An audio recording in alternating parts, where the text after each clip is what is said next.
Oh, what's up, man? What's going on, man? How you been? Good. How you doing? Hanging in there, man. How was your day? What's going on?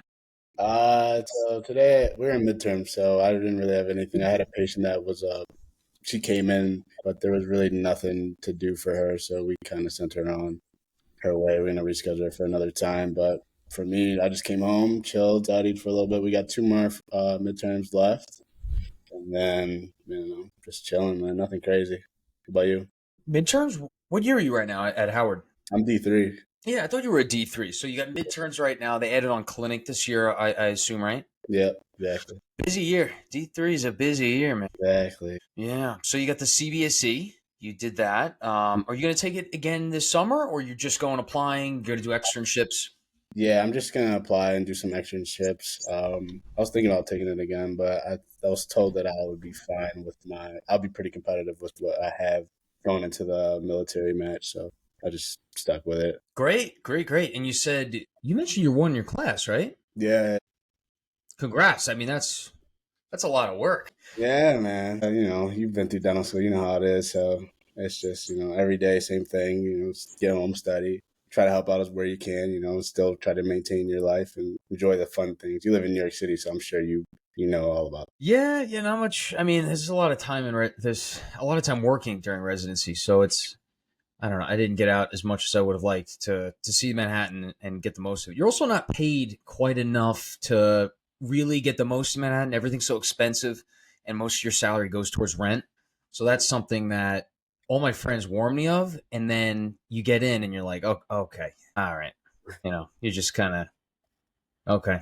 A lot of work, a lot of work. It's a fun city. There's a lot of good food. I just between the time and the lack of financial support, it's kind of turns into something else. But yeah, so you're applying for the military. Is it Navy? Is it Army? Is it Air Force? Is it Yeah, it's Navy. So I have a Navy HPSP scholarship.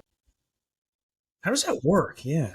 So their process with the Navy is a little bit different than the Army and Air Force. Hmm. They only give scholarships out once per year. I think the Army and the Air Force have scholarships are given out multiple times throughout one year. But it's pretty much the same application process. You have to go through MEPS, which is the medical examination that they have. You have to do your letters of recommendation. You have to do some interviews and things like that. And then if whatever, depending on everybody's situation, whatever you need, if you need a waiver or anything, you apply for any waivers and then find out if you get in. So you'll start applying, you'll get your package together maybe in October, and then you'll start interviewing in December and January, and then you'll find out if you got selected or where you are on the waiting list in like late April going into May. So that was I have a 4-year scholarship. So I found out like right around the end of my spring semester. That's when I first like swore in and like signed the contracts and all that stuff. That's excellent. I've gotten asked a dozen or more times about the HSPS. Is that right? HPSP scholarship, and I don't know how to answer. I don't know enough about it, and so many people ask me about it. So you get like, the scholarship, obviously, right, and that pays for tuition. Don't you get like a stipend each month too? Yeah, so every 2 weeks you get a stipend. It's like around like 2,500 a month, and like total a month. Yeah. So you have that, and then they pay for your tuition. Wow. And there's more benefits like after you leave dental school and you start working active duty or in your program. There's a little bit more benefits, but for the most part, that was me out getting through. DC is still expensive too, so it's like Yeah, DC's very expensive. super. It's really bad. Yeah. Wow, 2,500. My rent is 2,870 or something around there. I forget, but yeah, so that would cover most of my rent. That's a hefty chunk of change per month. Yeah, it goes a long way too because I mean, we get refund checks in dental school. I'm sure you guys probably got it too, but like a lot of kids in to Howard especially, you're living off that refund check. So if you get that in the beginning of the semester, you got to make it last until the end of the semester. Going into like the summer semesters, and hopefully it can make it last to that next refund check. It's not easy. We like to have fun out here too. We go out. We like to explore the city. So it's just you got to figure out how you're gonna get it. When I was applying and trying to get in, that was the first thing I thought of. Was like, okay, I need to make sure I have some sort of financial stability while I'm in Yeah. it because I don't want to be stressing in school while I'm trying to figure out this money situation. It's too much. It's such a stressful time, and then to see how dentistry is changing because I mean, most things, college, even medical school, unless the medical school's free. But like all this tuition is just going up exponentially, and then paying it back. That's another thing interesting about dentistry and healthcare in general. The lack of reimbursement for treatment that's done. It's becoming harder to pay that back on top of just paying it all. That's interesting. Yeah, you mentioned that you played D3 football, right? Yeah, so I played at SUNY. Are you familiar with upstate? You're from Long Island, right? Yeah, yeah, yeah. Okay, so I grew up in Rochester, New York, and I went to college at SUNY Brockport, which is like 45 minutes from Rochester. Brockport. I had a buddy that went to Brockport. Yeah, Peter Carew. Yeah. He's from out in the Hamptons, but so cool. Yeah, tell me Brockport. Yeah, so we were, that conference is like, I don't know, Cortland. It was SUNY Brockport. We played a couple good schools. We always had a bunch of people that are getting looked at by the NFL and things in that conference. So, but yeah, I played kick return, punt return, running Mm. back, receiver, all that stuff. That was like the main thing. Like when I got to college, like my main thing was to play football. Dental school was like the back burner. Like getting a Yeah. bio was like on the back end. So it took up majority of my time. I was the only one on my team doing biology, so it was like, I was lifting at 6 a.m. and then I'm going to class at 8 a.m. where all my buddies are just hanging out until like 11 to go to their like sports marketing class and stuff like that. So, I hear you on that. I played D3 basketball, and it takes a lot of time out of the daily, the classes, the studying. It's yeah, and on the basketball team, on one team, most of the people at one school were like business, and some of the courses that they would take them all together. They would do all the tests and in classes together. But then you kind of left out to dry being pre-med or pre-dental because it's like just you. Did you have the same situation? literally, man, just me. I walked like in my like little guidance counselor's office like the first time I met her, and I'm like, hey, I want to do dental school. She's like, well, you got to stop playing football. I'm like, I don't think I'm going to stop playing. She said And that? She told you have to stop playing football? yeah, yeah. I mean, I thought it was honestly like looking back, rightfully so. I think it just takes up so much time. I mean, you get a lot, like you build a lot of character, teamwork, camaraderie from it, but your grades, I mean, it's hard to be trying to focus on the next like team and then also focus on like biochem too. It's just hard to do it. It's a lot. It's a lot. Yeah, it's just something to do. What position did you play for basketball? Oh, I was a shooting guard. Yeah. Oh, yeah, let's go. Yeah, yeah. Oh man, back in the day. Gosh, I'm sure when you look back on it, you miss playing football, right? You Wow, miss man. some of those good games and the weekends, the Friday nights. Yeah, I'm super- it's good though because it also shows that I'm glad that you did it through, or did you stop? Did you take the guidance counselor's advice? no, I played the whole way through. Good, because I mean, when you look back, some of the greatest memories are from what you do outside of the classroom. So I don't know why some of these guidance counselors, I'm sure some of these guidance counselors are saying the most wild things.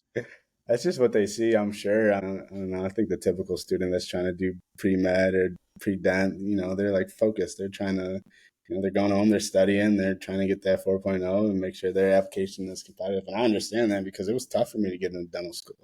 It You is know, tough. It is tough. It's supposed to be tough, but like all you hear about the stories of the students with the guidance counselors telling them that they'll never get in. You never right. hear about, yeah, the guidance counselor told me that I'm going to get in. It's like you never hear that, you Yeah, I know? want to meet that kid. I want to meet that kid that got Yeah, that. that one kid that comes out, he's like, let's go.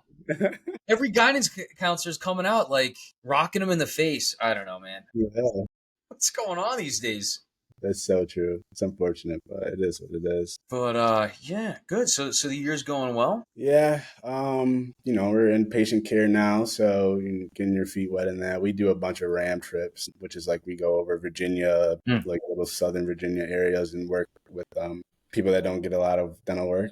So you really can get your Yeah. feet wet in there. I've done a lot of extractions in there, a lot of resto there early on. So you come in the clinic back into school, and you're like more confident with your skills and things like that. So D3 is really just that. I think, D1, your hardest classes, you got your anatomy, you got your biochem.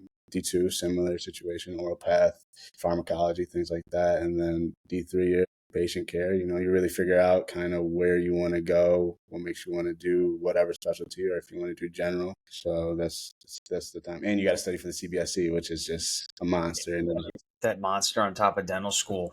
Yeah, thank God. That was a long way away for me. But so you're done it now. Oh, are you going to do any externships? yeah, so I did already. I did one with UPenn, University of Mm-hmm. Pennsylvania, Mm-hmm. for a week in the summer, my D2 year, and then I did uh, it's called Brooks Army Medical Center. It's called BAMC in San Antonio. It's a Yeah. Army hospital, I believe, but it's like an Army program with like a little mix of Air Force and Navy.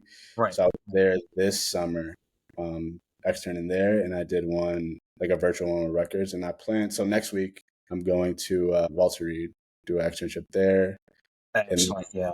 Bethesda, and then I got one in Plymouth, Virginia, coming up. That'll be 4, right? That'd be four. Yep, that'd be four. Good. Good. And then Good.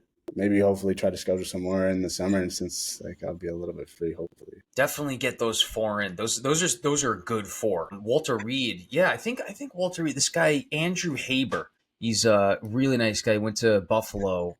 I think he's at Walter Reed, if I remember correctly. So if you see him, say hello for me. Yeah, Gotcha. he's a good dude. Those are great programs. Walter Reed is a powerhouse. Yeah. That's Oh what I man. heard.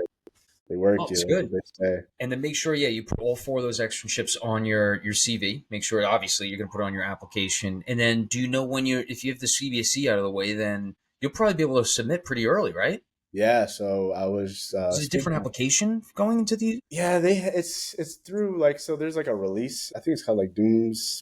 I don't know. It's like an acronym, and pass? The pass? no, not the pass. That's Right, This is the new one. This right, is because it's different. Yeah. so there's this like report that comes out and it lets you know like exactly when to send all your applications and where to send all your application. That comes out in like I was told like 2-3 weeks from now. And then typically the application cycle opens May 10th around that time every year. And so that's when I'll send in stuff. So I've already sent in my transcript, my letter of good standing, my statement of motivation, things like that, personal statement. And then the next thing is just to gather up all the letter of recommendations, get those, The letters are rec. Yeah. Yeah. whatever else they need. They send a list out. They let you know exactly what you need. But with the Navy too, which is unique, is that you can also apply with PET. You can also apply civilian, which is like Hmm. a nuanced thing that they don't have. I believe they don't have with the Army and Air Force. So that's kind of good. Yeah, that sounds good. And also, oh, dude, I wanted to thank you for signing up on the PreDent Mentor Map. Thank you for that. And thank you for selection, man. I think I enjoy that. We mentor a lot of kids around here too. I loved it. The idea is great. Thank you, thank you. Yeah, it's a little free process for students to get a better idea of what the application process is like. And can you help? Would you by any chance help us get the Howard match numbers? I literally, that's so funny you said that. Yesterday, I was talking to one of the D4s and I was like, hey, I need those match numbers. They haven't gotten those literally yesterday. And they haven't gotten a list yet, but I talked to their class president yesterday. Hopefully I can get that by the end of the week for you so I can see it up Dude, there. if you could, that would be huge. We're trying to get all those up on the PreDent Mentor Map website, and that's going to pretty much complete it. Now we're just kind of making back end stuff like in the marketplace. We're creating an area where people who have ambassador codes, discount codes to stuff, it's a feed so that you could put a post there, and hey, maybe it helps get some more exposure there, and then like another feed for like products and services for companies to put stuff on. But I mean, it's already free service and doing what it needed to do, so now we're just building it further. But yeah, so just being a part of that, I want to make sure you knew that I really appreciated that. Of course, And I man. want to see you get into residency, man. You mentioned you had some questions about the interviews. Yeah. So I just want to know what's some of the Yeah, tough interview questions they asked you that you can remember. I know it's been a little bit, but sure. they asked you. Definitely, and I feel really good that you're asking those questions because it sounds like your application's pretty much put together. You got a solid trail of externships, so I'm glad you're thinking ahead to the interviews. Yeah, interviews, it gets pretty busy, right? Your D4 year now, you're really in clinic a lot. Now you're adding on these interviews where most of them are going to be in person. If I think Yeah. they're mostly in person these last few years, washed out from the virtual COVID year. Yeah. So the 4 main questions of interviews would be like, tell me a little something about yourself. That's something you want to keep to a minute and a half tops. It's like an elevator pitch. You want to be able to make it clear and concise to explain who you are, but throw little facts in there about yourself that really connect and can engage with the interviewer. Like, a lot of people in healthcare play or did play musical instruments. So I threw in that I grew up playing the violin. A lot of them are family oriented people. Everyone's busy and misses their family. So I said, like, I used to visit my grandmother on weekends after exams and through dental school and play the violin for her. I used to go to church growing up, just, from Long Island, New York. So when I applied to predominantly New York schools, they connected with that as well, right? Are you from upstate, or Yeah, from Rochester. you're in? Okay, because Brockport's in that Rochester area. So you were Right. from, okay, so you didn't go far from home. Mhm. That's if you were to apply to a pro. I don't know if there are any Navy programs around there though, right? No, then there's not. The only oral surgery program I know that's up there is University of Rochester. So I don't Right, think. right, right, right. Okay. And then I mean, next one I guess close to that might be Buffalo, but you're not Yeah, going to be okay. Yeah, so that's pretty much that. What are your strengths? What are your weaknesses? And then why do you want to come to our program? Having an idea of what that program, like some specifics, some little unique parts of that program that they all want to hear, like what makes them stand out compared to other programs, so that if you know those things going into that interview, that's usually beneficial. Yeah, those are the main four, the top four. Like every program is going to ask, they're going to ask you like those things. They might ask you for number five. I would probably say, why oral surgery? Why not perio? Or why not general dentistry? Why do you want to go into oral surgery? That's probably another one that they'll throw at you. And usually you kind of have that in your personal statement, but it might come up. gotcha. But yeah, no, that's good. Is there anything? So I was thinking about this too. Like, has there been anything that before you only have a couple of months left? I'm assuming before you graduate. Was there Yeah. anything before you started that you thought would happen or you expected would happen while you're in residency? It could be anything, but it ended up like not happening. Like, something that you were probably worried about or something that you expected. Yeah. That financial squeeze, I didn't know.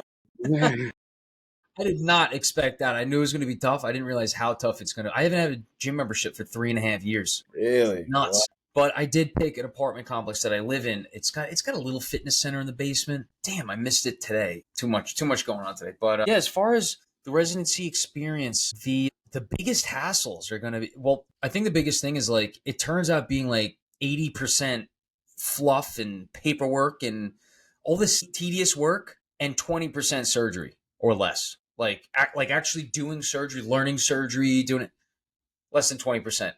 And 80% or more of residency, I found it's just like it's tedious work, and that is so frustrating and annoying. When you grow up, you talk to doctors, dentists, this and that, and they're always like, growing up, I'm talking like 20 years ago, they're always like, oh, it's becoming so much paperwork, so much paperwork. And now it is like like the whole thing is paperwork. And Wow. what the heck happened? That's And it's, I don't know. What else is really cool? So like yesterday I did my second tracheostomy, and so I'm doing a lot of procedures where I thought it was going to be all like exodontia, taking out teeth, bone grafting, big implant cases, and I've got all that. I thought it would be a little more orthognathics. Unfortunately, for my year, it's been like very sporadic. But I'm going to mhm. get a bunch in actually the next 3 months. We have like 12 or 15 lined up, or whatever it ends up being. But it's been a lot of, oh my God. Last Friday was a cancer case. Yesterday was a cancer case. Friday's a cancer case. Tuesday's a cancer case. I've gone on like 7 neck dissections this year now, or between 5 and 7, assisting. I'm not doing the neck. I'm like helping. I'm like the first Yeah. assist. But so yeah, to answer your question, it's just there's a lot of things that it's like luck of the draw. It's tedious work, and it's like the surgery you thought you'd be doing, you might have to be doing a lot of other things that you didn't expect. Like I didn't expect to be doing this much cancer. I've done more cancer, and then it's variable compared to your residents. I've done more cancer this year than both my co-chiefs Yeah. combined. Somehow Wow. I became the cancer guy. I'm the 4-year guy. The other Um, two guys got their MDs, and I've done more cancer than both of them combined. right. There's so many curveballs. You can never expect what the next day is going to have, the next week, in a way that's really fun. But if it's just all tedious work, you're like, God damn it. No, I can So, imagine. yeah. Another thing is a lot of the big events during residency. I don't think it's just here, but it's like has to do with like the culture, or like the environment of the residency, if that makes sense. It's hard to. It's more like if you know, you know. Where like a lot of things that happen outside of the OR or the clinic, it's like I don't even know how to describe it. Like events that happen in residency that you can't foresee coming. Like it has to do with the call schedule. It has to do with the program not giving post call, or social media issues with the institution. Just the weirdest stuff. Anyway, so Mm, I know it's a long winded answer, but I try to give a lot of variety of you know bits and pieces of the to answer you from a bunch of different angles. that's what I'm looking for. That's good. Yeah, and you're gonna be able to handle it, dude. You played football. You were an athlete during college when Most people weren't. And you already have an understanding of how to kind of balance that. And I'm sure you figured that out through dental school. That's how you're adding on the CBSE studying on top of clinic, on top of classes, you Yeah. know? Yeah, I think once you get to this level, you kind of have to develop that, especially if you want to go in this profession, to be able to handle all of that stuff. So I get that. Yeah. Yeah. So what's your day like? What did you do today? So yesterday was the busy day. Today was just morning lectures. Today was not too much.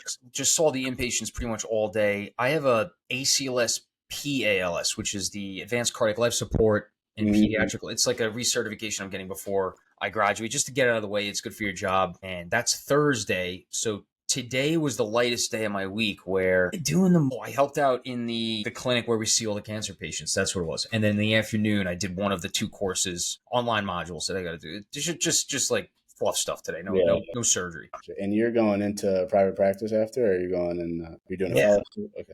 No. I'm not going to do it. You going to do a fellowship? What do you want to do? What do you want to do as an oral surgeon? What do you Ooh, think? man, I really don't know. I gotta see more. I've seen a good amount of surgeries. I've never been in any flap surgeries, any cancer surgeries. I've seen a good amount. I just don't know, man. I've been getting asked that a good amount lately, Mm, mm. and I was like, for sure, orthognathic, like things like I'm like, I just need to see it, and then I'll decide.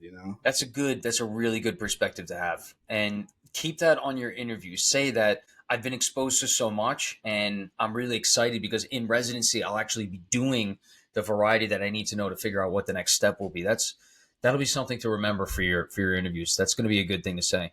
hmm It's early. It's early, you know. That's great. Yeah. Yeah. So private practice for you over DSOs. That was easy for you to make that decision. It wasn't. It wasn't. I wanted to work with Bloody Tooth Guy for a while, and it Good was very close. But yeah, with Dr. Arbach. But I don't know his model, the DSO. It's really good. It's really good because at least right now it's different because they have surgeons running it for the most part. You know, they do have private equity, but it seems like the surgeons steer the ship. Most DSOs, the private equity gets involved, and they want to maximize their profits. They got to pay back their investors, obviously the course, but you have to understand like a DSO is only going to pay you.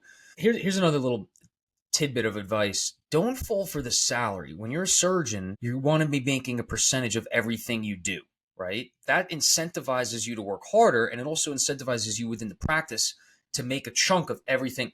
Like essentially you make more money that way. When you take a fixed salary, just business in general, the corporation makes money off of you doing more than what you bring to the table, right?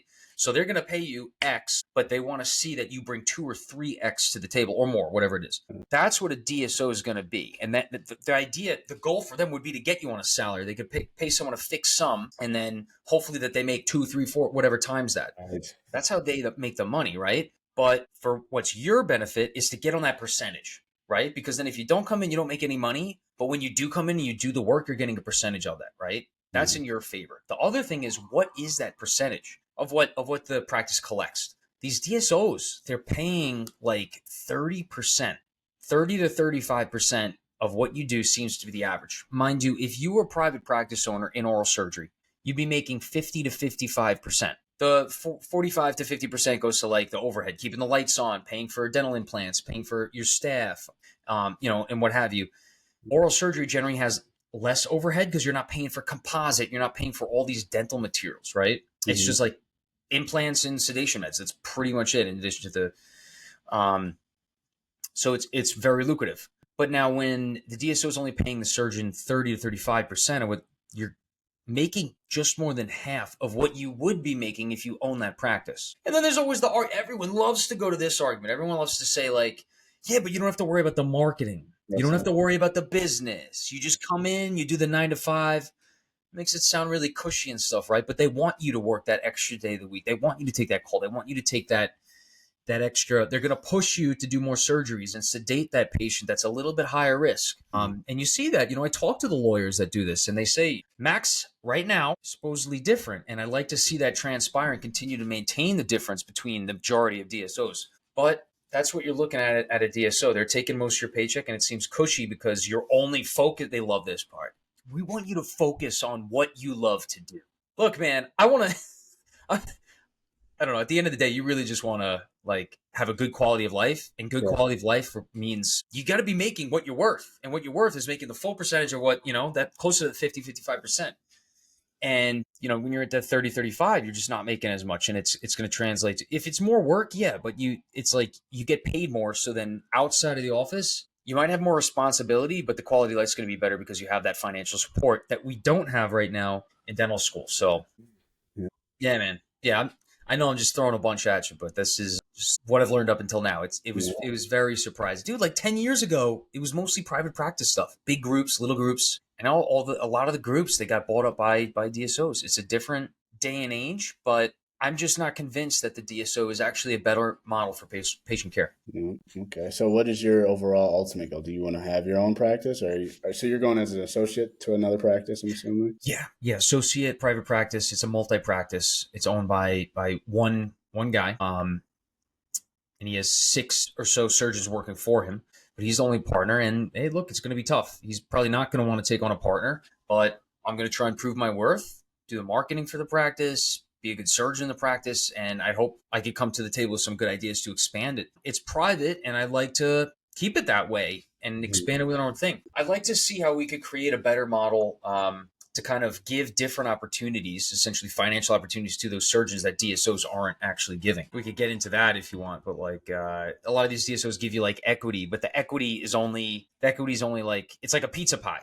The less cut that you make, the bigger the slice is, but then the more cuts you make or the more practices you buy, Right. your equity, your pizza cut gets smaller. Your equity it's worth less because of the number of shares, right? Yeah. So, I mean, that's just basic, very basic stuff, and that's what I'm seeing. Oh, shoot, it's 9:04. Yeah, man. But dude, I'm gonna be with you through this process. Just keep DMing any questions that you have through even the rest of this year. Your application, I could set you up with people. I want you. You got to meet Andrew Haber. He's a good dude. And then, yeah, when interviews come up, let me know, man. Let me know how I can help. For sure. I got you, man. Yeah, it was a pleasure. We can do this whenever. I'm free. Let me get your number too. I'll send you a DM. Yeah, dude. I'll send you the number. All right, man. Yeah, it was a All pleasure. right. Good stuff, man. Thanks for coming on. We'll chat soon. All right. All right, brother. I'll see you. All right, man.